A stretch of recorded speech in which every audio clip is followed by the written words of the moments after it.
Hola, queridísimos amigos. Muchos hablan de los fondos humanitarios, pero estos no se liberarán hasta que lo decida la familia del dragón, que son los propietarios legítimos del oro, y estos no lo harán hasta que se den las condiciones adecuadas para evitar el robo de sumas fabulosas destinadas a la liberación económica de la humanidad. Los que dicen que los fondos de prosperidad son un mito o un timo, están trabajando gratis para los banqueros que intentaron robarlos y hacerlos desaparecer. Artículo de opinión. La gesta de los fondos humanitarios. La deuda y el oro controlan el mundo. El oro fluyó hacia China por la ruta de la seda. Fue un comercio mundial de sedas, especias y tesoros, desde el Imperio Romano hasta el bizantino y el español. Los banqueros decidieron controlar el sistema con el oro. Los japoneses acumularon mucho más oro que los nazis. Japón incautó oro de China en la Operación Lirio Dorado. Historia de las famosas cuentas colaterales de garantía global. Estarían destinadas al desarrollo mundial y a proyectos humanitarios. Una élite banquera abusó de estas cuentas colaterales con fines egoístas. El asesinato de Kennedy y el 11S retrasaron el éxito de este proyecto mundial.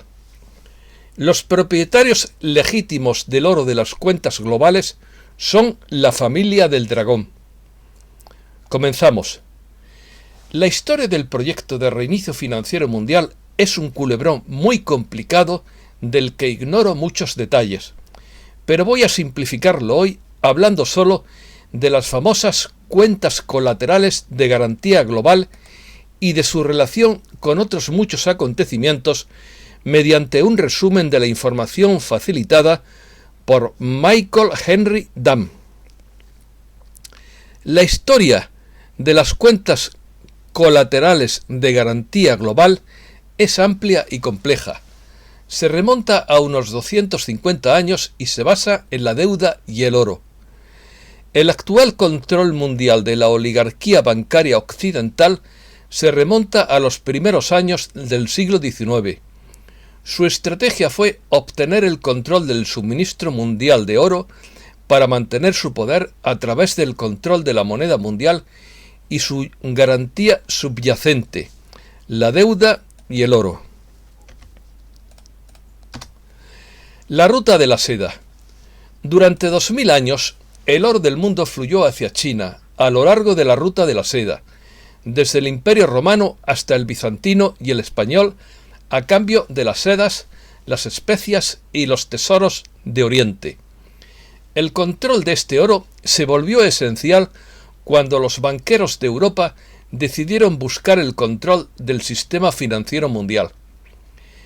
Esta historia comienza en el mundo antiguo durante la dinastía Han en la época grecorromana, cuando los países de Oriente Medio y Europa estaban conectados con países del lejano Oriente a través de una extensa red de rutas comerciales que era conocida como la famosa Ruta de la Seda. De hecho, países como Camboya, Indonesia, India y especialmente China eran ricos en especias exóticas, productos preciados como artículos de porcelana y, por supuesto, tejidos de seda ornamentados, entre otras bellas rarezas compradas y comercializadas en el mundo antiguo.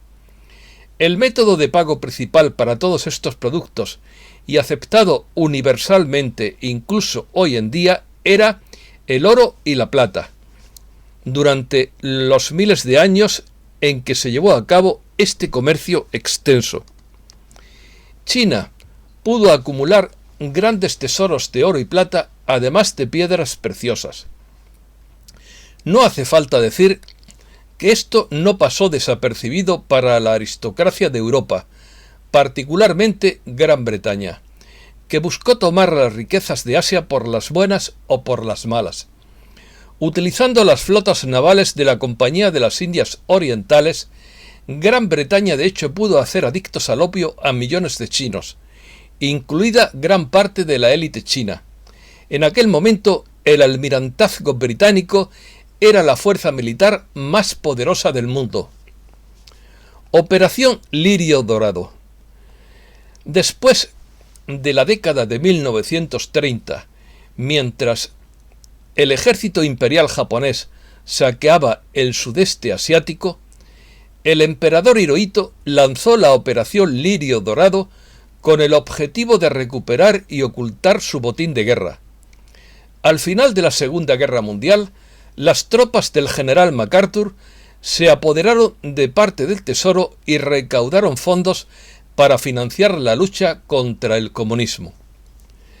La Operación Lirio Dorado o Golden Lily es la historia bien documentada de los equipos japoneses de recolección de oro que se infiltraron en naciones claves que poseían oro mucho antes de las invasiones militares de China y otras naciones, con la intención expresa de apoderarse de los cientos de miles de toneladas métricas de oro que se habían acumulado en Asia, principalmente en China. Los japoneses acumularon un tesoro mucho mayor que los nazis con el conocimiento y la cooperación de ciertos intereses bancarios europeos. Lirio Dorado fue una operación durante la Segunda Guerra Mundial en la que el ejército imperial japonés saqueó gemas, budas de oro, monedas y metales preciosos de todo el sudeste asiático. Luego el botín llegó a Filipinas, desde donde después se transfirió a Japón.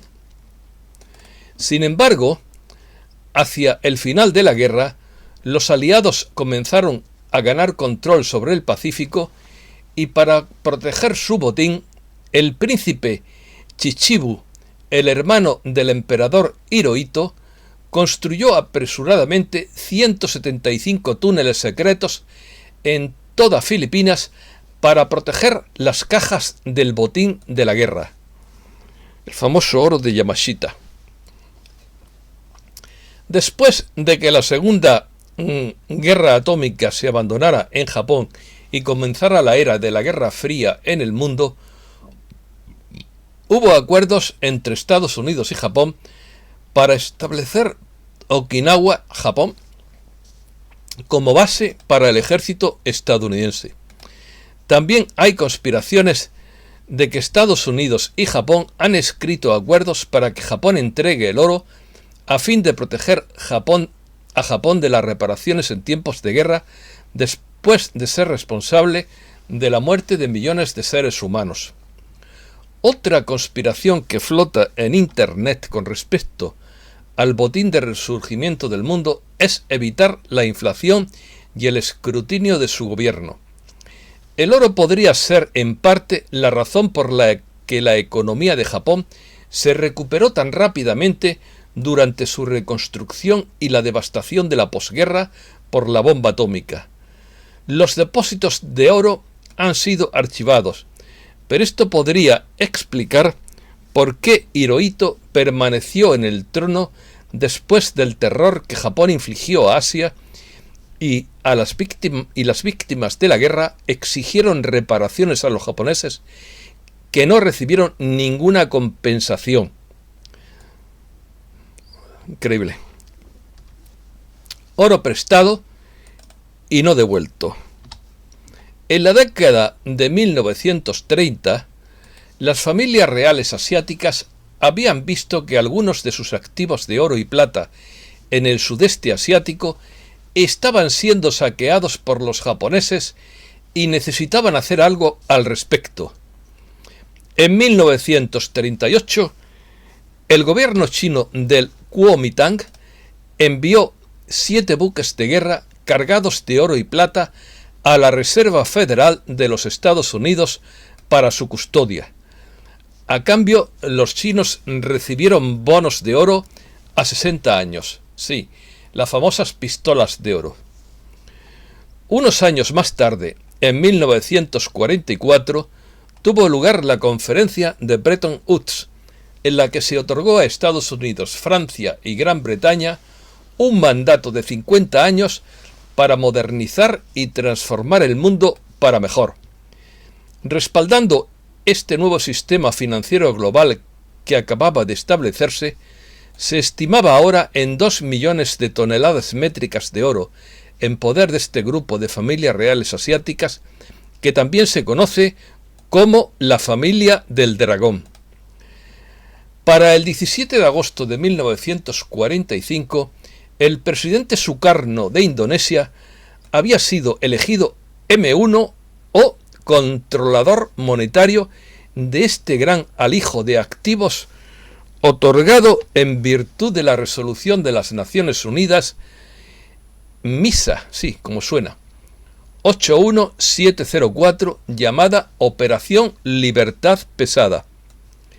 Estos activos se conocen mejor como cuentas colaterales globales y originalmente estaban destinados a ser utilizados para la modernización del mundo a través de varios proyectos humanitarios.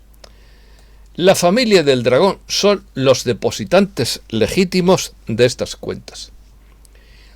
En 1955 se demostró que el Fondo Monetario Internacional, que también se creó en Bretton Woods, no estaba cumpliendo con su palabra y, en cambio, estaba sirviendo solo a los intereses de la élite bancaria y política. Fue en ese momento que comenzó una alianza creciente a ver que estos fondos se estaban utilizando para alimentar la tensión de la Guerra Fría y decidió oponerse enérgicamente a la turbia camarilla bancaria. En 1963, esta alianza unió sus recursos financieros para crear el acuerdo Green-Hilton Memorial, que fue firmado por John Fitzgerald Kennedy y el presidente Sukarno, y finalizó el 14 de noviembre de 1963. Este acuerdo debía utilizar las cuentas colaterales globales para el desarrollo mundial y para proyectos humanitarios, junto con un nuevo bono del Tesoro de los Estados Unidos, un nuevo bono internacional respaldado por oro y que pondría fin al sistema de la Reserva Federal. Solo 8 días después, JFK fue asesinado. ¿Dónde está el oro? El total oficial de la cantidad de oro que se dice que está sobre el suelo desde que la humanidad comenzó a extraer el metal precioso es de aproximadamente 160.000 toneladas métricas. La evidencia indica ahora que una cifra más precisa supera con creces los 2 millones de toneladas métricas. Durante la Segunda Guerra Mundial, los japoneses cavaron túneles y búnkeres en todo el sudeste asiático para almacenar el oro, principalmente en Indonesia, Tailandia y Filipinas. Después de la guerra, parte del oro fue descubierto por los aliados y fue incorporado a un sistema establecido por los banqueros centrales europeos antes de la guerra con este mismo propósito.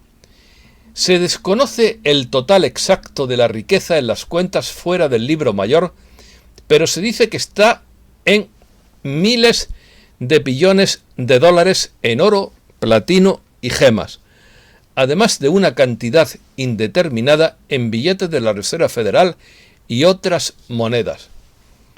¿Cómo llegaron las naciones a estar de acuerdo en que las cuentas se utilizarían para programas humanitarios?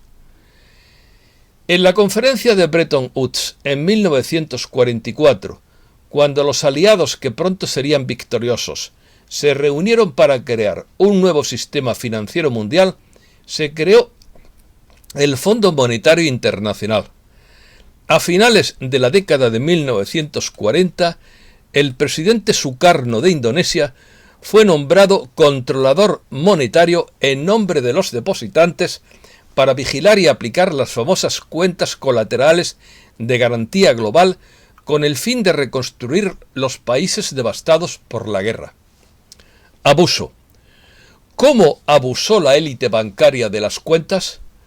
Las familias de banca central ya habían puesto en marcha estructuras esenciales para apoderarse y controlar esta riqueza. El Banco de Pagos Internacionales, el Fondo Monetario Internacional, el Consejo de Relaciones Exteriores y las Naciones Unidas, todos los cuales fueron financiados por figuras bancarias de élite. Los acuerdos para usar los fondos para el desarrollo fueron desatendidos y la élite bancaria procedió a usarlos para sus propios fines, bloqueando el acceso de los depositantes. El presidente Sukarno de Indonesia había sido nombrado M1 o controlador monetario de las cuentas, ya que gran parte de los activos se almacenaban en búnkeres ocultos en Indonesia. Pero fue destituido del poder después de hacer un trato con JFK para usar los fondos para respaldar nuevos dólares del Tesoro estadounidense en un movimiento directo contra el poder de los banqueros centrales. El asesinato de Kennedy impidió que tuviera éxito este movimiento.